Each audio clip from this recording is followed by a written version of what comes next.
Hey guys, Josh here from Sportitude, and today we're doing a shoe review and it's going to be on the Brooks Energise running family. So we've got three shoes that we're going to talk about. We've got the Bedlam 2, the Ricochet 2 and the Levitate 3.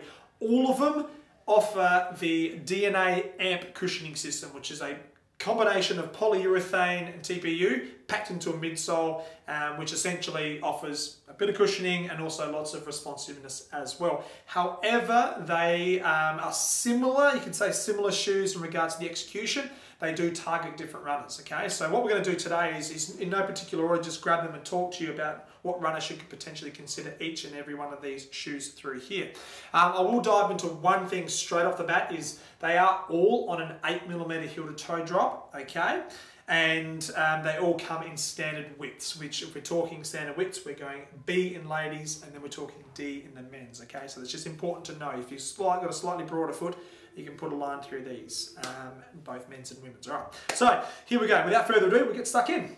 What we're going to do now is show you the Brooks Bedlam 2, this shoe here, okay? Now, what I'll do with all three shoes is we'll go through the outsole, the midsole, and the upper and talk about what they do exactly. So, first things first, the outsole. We've got a full ground contact construction. So, there is an outsole purchased with the ground the whole way through the gait cycle. Heel, midfoot, forefoot. So there's no intrusive trussing beams that come into play because it doesn't need it. All right. So the wide base through the heel through here is going to give a nuts grab with the ground for a heel striker. If you happen to be a midfoot runner, you're going to get a nice perch to the ground as well. As you're coming through to the forefoot, we got sort of, you could say 1, 2, 3, 4. So 1 being a little bit earlier than toe off face. 1, 2, 3, 4 flex grooves through the forefoot.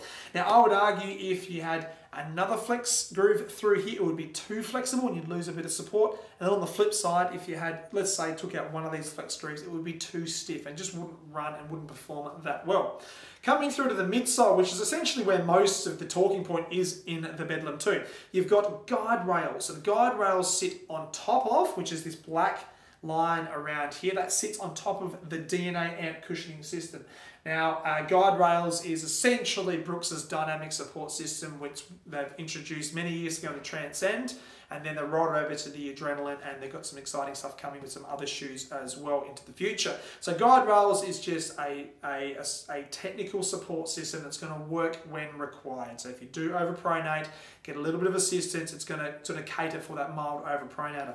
So no surprises with pronation in the marketplace. A lot of brands have identified that pronation is not a bad thing, okay? It's natural, it's just what we want to do with a runner is slow down that rate of pronation, the velocity of movement. You don't want to stop it or restrict the range of movement, okay? We just want to slow it down. And that's essentially what guide rails have been able to do, which is fantastic. Cool, and then coming to the upper, what we have is a knitted construction, so nice and strong forefoot hold through here. Coming through to the midfoot, it's got a nice piece of depth through that sort of arch area as well. And then we've got an internal heel counter with a little bit of foam which just sits on the back of that Achilles. So I kind of like that little add-on. The inside the collar through here, it's not too padded, but there's just a little bit of extra thickness at the back through here, which is to give that Achilles a little bit of extra comfort on that insertion point into your heel. So there you have it. That's the Brooks Bedlam 2. A very nice take on a slightly supportive running shoe, which is going to cater for your high mileage runners out there. Moving along to the next shoe in the range. Now we're going to go high mileage neutral and show you the Levitate 3. This shoe here was the first of the Energise series going back 3 seasons now, where Brooks decided to execute this midsole. All right, so there actually hasn't been any change whatsoever on the midsole component. There's been some subtle executions on how it looks and presents, especially in the ladies. You can see the color variance between the midsole there and the midsole over here. So with the Levitate, we're going to go through the outsole, midsole, and the upper. So let's talk about the outsole first. Now it's not too dissimilar to what you see with the Bedlam here as well. So you've got full ground contact through here, a subtle change in regards to the midfoot section through here. So the Bedlam is a fraction more stable through mid stance than what the Levitate is. However, being a little bit narrower, it's okay because this is actually targeting a neutral to slightly supinated foot top, so you can sacrifice a little bit of medial support through the outsole of this shoe. Coming through, you've got 1, 2, 3, 4 flex screws, very similar to the Bedlam. Again, I'll harp on the fact if you have one more flex groove in this shoe, it would be too flexible, and if you took one away, it would be too stiff. Okay, so I've been really cautious in how they've executed that outsole and that midsole construction. DNA amp cushioning system through here on an 8mm offset. It has a great combination of feeling pretty soft and plush underneath your foot, but that really snappy feel on toe off. So you get the cushioning on that vertical point of contact with the ground, but as you come through mid to toe off, the toe off feel on this is very responsive. It has a nice popping feel to it. So as you go through the last phase of your gait cycle. Cool. Then talking about the upper, again, very similar to the Bedlam. We've got the knitted execution up top, nice bit of depth through the arch area, and as you come back to the heel counter, it's almost identical to the Bedlam. It's got that little lining on the inside, internal construction, so it's going to hold that heel in nice and stable when you make first purchase to the ground. So there is a lot about this execution of this shoe which is very similar to the Bedlam. It's just targeting a different runner. Neutral to supinator, neutral to maybe mild overpronator through here. Okay, so two different runners to consider. Now going through to the final shoe of the Energise range, and it's the Ricochet II. Now the Ricochet II is a unique design. Now the reason being is the DNA amp cushioning system sits on top of the Biomogo midsole. All right, we'll get that in 2 ticks. But talking about the outsole first up, very similar to the Levitate and the Bedlam, full ground contact. There's no intrusive truss hip beams through the mid-start section, so you get a nice purchase to the ground and a smooth transition the whole way through the gait cycle.